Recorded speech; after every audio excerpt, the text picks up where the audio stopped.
Halo semua, ketemu lagi nih dengan channel pemersatu bangsa yaitu Enakin Aja Channel yang bikin fantasi kita terbang tinggi. Namun, sebelum kita masuk ke pembahasan yang dijamin seru, jangan lupa like, comment, dan subscribe. Oke, langsung saja kita ke cerita yang membuat pikiran bikin berfantasi. Tahap 1. Bagian 1. Awal mula kedamaian yang menyesatkan di sebuah kompleks perumahan elit pinggiran kota. Hiduplah dua keluarga yang dikenal sangat akrab dan harmonis. Dua bersaudara laki-laki, Reza dan Rangga, menikahi dua perempuan yang juga bersahabat sejak SMA, Tari dan Livia. Takdir mempertemukan mereka kembali setelah dewasa. Dan seperti dalam kisah sinetron yang terlalu manis untuk jadi nyata, mereka semua menikah hampir bersamaan. Reza, sang kakak, lebih kalem dan bertanggung jawab. Ia bekerja sebagai konsultan properti dan memiliki rumah besar 2 lantai. Sementara Rangga, adiknya, lebih santai dan humoris, bekerja sebagai content creator otomotif yang mulai dikenal publik. Mereka tinggal berdampingan, hanya dipisahkan pagar besi kecil yang lebih sering dibuka daripada ditutup. Tiap akhir pekan, mereka mengadakan Family BBQ Night di halaman belakang. Suasana hangat penuh tawa anak-anak, para ibu memasak di dapur, sementara para ayah sibuk menyalakan arang sambil berbagi cerita soal pekerjaan. Tari, istri Reza, adalah perempuan yang tenang dan perfeksionis. Selalu tampil rapi, pandai merapikan rumah, dan pandai berbicara. Livia, istri Rangga, justru sebaliknya, ceria, spontan dan penuh canda. Tapi justru itulah yang membuat mereka kompak. Bahkan anak-anak mereka memanggil kedua wanita itu dengan sebutan Mama Tari dan Mama Livi, tanpa membedakan siapa ibu kandung siapa. Semua tetangga mengagumi kebersamaan mereka. Mereka disebut keluarga panutan. Konten-konten Rangga yang melibatkan kebersamaan keluarga ini pun makin banyak ditonton. Followersnya naik drastis karena vibes keluarga yang katanya hangat dan bikin iri. Tapi tak ada yang tahu, di balik semua kehangatan itu, sesuatu mulai tumbuh. Awalnya kecil, sebuah senyum yang terlalu lama, sebuah pelukan yang terlalu erat, pandangan mata yang saling mencuri waktu. Tari mulai merasa Rangga jauh lebih ekspresif dan perhatian dibanding suaminya Reza, yang akhir-akhir ini terlalu sibuk dengan proyek renovasi perumahan. Sementara itu, Livia, yang selalu suka dengan pria dewasa dan tenang, mulai merasa nyaman dengan Reza yang tidak seflamboyan suaminya, tapi lebih stabil dan laki banget. Kebiasaan hangout bareng, liburan keluarga gabungan, hingga tidur sekamar di villa saat staycation, menjadi rutinitas yang membuka banyak celah. Di villa, satu kamar utama dipakai Reza dan Tari, sementara kamar sebelah ditempati Rangga dan Livia. Tapi koridornya menyatu. Pintu kamar kadang tak terkunci. Livia pernah masuk ke kamar Reza untuk mengambil handuk, dan Reza yang baru keluar dari kamar mandi hanya bertelanjang dada. Mereka hanya saling senyum, tapi mata mereka bicara lain. Pada malam yang lain, Tari terbangun karena suara gelak tawa dari balkon villa. Saat dia intip dari jendela, Rangga dan Tari sedang duduk berdua, minum kopi, tampak terlalu akrab. Tari hanya tersenyum saat kembali ke tempat tidur. Padahal, dalam hati, dia tak bisa bohong. Dia cemburu, tapi bukan karena suaminya, karena Rangga.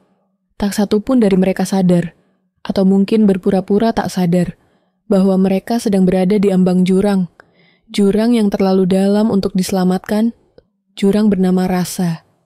Dan saat rasa itu tumbuh subur, tak ada yang bisa menghentikan badai yang akan datang.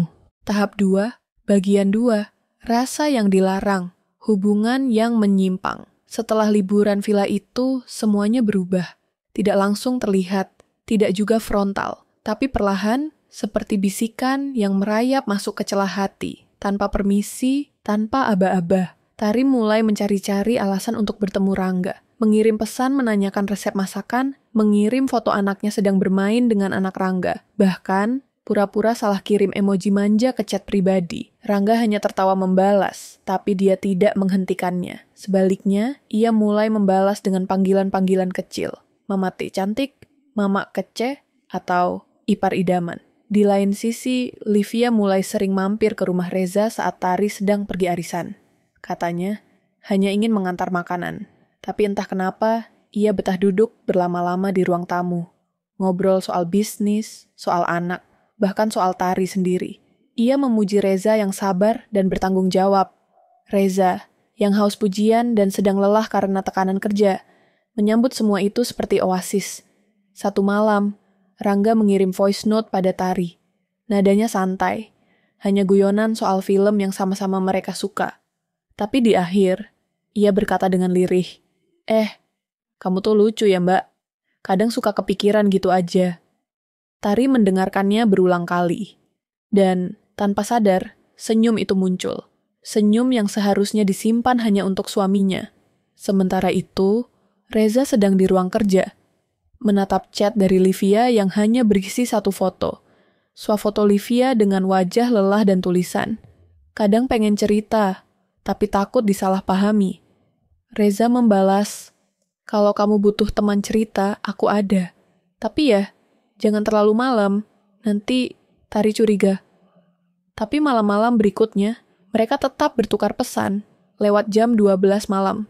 Tanpa suara, hanya kalimat pendek, tapi penuh makna dan hasrat yang tak berani mereka akui. Puncaknya terjadi saat mereka kembali liburan keluarga. Kali ini di sebuah resor pantai.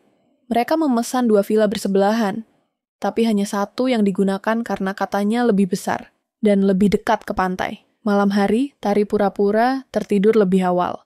Rangga yang sedang duduk sendiri di luar kamar, menatap layar ponsel, menerima satu notifikasi. Kopi di dapur yuk. Cuma kita berdua yang belum tidur. Itu dari Tari. Tak lama, Livia juga mengirim pesan ke Reza. Bintang malam ini cantik banget, tapi lebih tenang kalau lihat kamu. Reza hanya menjawab, Livia. Dan hanya 1 menit kemudian, pintu kamarnya diketuk pelan. Tak ada kamera, tak ada suara, hanya ketukan. Dan setelahnya, hanya bisu. Tapi malam itu, 2 pasangan resmi berubah menjadi 4 hubungan gelap yang saling bersilang. Mereka pulang dari liburan itu dengan wajah bahagia, tertawa seperti biasa. Anak-anak tak tahu apa-apa. Tapi kini, Tari dan Rangga menyimpan rahasia. Reza dan Livia menyimpan dosa. Mereka semua telah menandatangani kesepakatan tak tertulis. Kita tetap pura-pura, tapi kita tahu apa yang kita sembunyikan. Mulai saat itu, mereka tak lagi menyesal, justru menikmati. Tari tak lagi terlalu perhatian pada Reza, karena pikirannya sibuk menunggu pesan Rangga. Livia pura-pura tertawa saat Rangga bercerita, tapi dalam hati, ia menanti tatapan Reza. Mereka bermain dalam skenario gila, bertukar pasangan di balik senyum keluarga harmonis. Dan semakin lama, semakin sulit dihentikan. Tahap 3. Bagian 3. Pecahnya bangunan kebohongan. Hari-hari berjalan seperti biasa. 4 orang dewasa itu terus menjalani peran masing-masing, suami, istri, ipar, orang tua. Di luar, mereka masih menjadi keluarga panutan.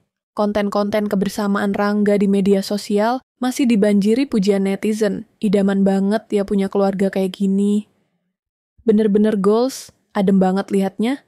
Tapi di balik layar, mereka hidup dalam dunia palsu. Dunia penuh sandiwara, kode-kode, dan pertemuan diam-diam. Rangga mulai sering mampir ke rumah Reza saat Tari sendirian. Pura-pura mengambil charger atau dokumen kerjasama. Livia pun sering datang ke rumah Tari, membawa camilan, lalu menghilang ke ruang kerja Reza. Bahkan, anak-anak pun tak curiga, karena semua terlihat biasa. Sampai suatu hari, dunia mereka retak oleh satu hal kecil. Seorang anak kecil yang terlalu jujur. Anak pertama Reza dan Tari, Ara, yang baru berusia 10 tahun, membawa buku harian kecil ke sekolah. Di dalamnya, ia menggambar sketsa ibunya duduk berdua dengan Om Rangga di sofa sambil bergandengan tangan. Saat gurunya bertanya, Ara hanya menjawab polos. Kadang, kalau papa lagi pergi, mama ngobrol lama sama Om Rangga. Mereka suka bisik-bisik.